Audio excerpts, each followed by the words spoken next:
will talk about how can you disable new followers on your app. We're going to figure out the solution on how you can do that on your app.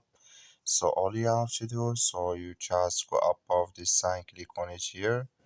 So then it's going to show for you list like this here. Then all you have to do, so you just click here on profile, click on it. When you just click on profile, it's going to take you to your profile here. Then you go above this sign, click on it. So then it's going to show for you a list like this. You click here on settings.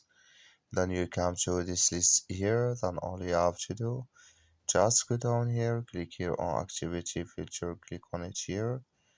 Then it's going to take you to this list here. Just go down here, you keep going down, come here to new followers, just click in this sign or this color.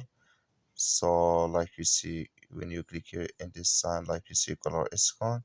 That's mean your followers disable with us now. So when you're down, just go up of save, click on it, and it's going to save with you. That's all you have to do. Thank you for watching. Don't forget to support us by liking, subscribe.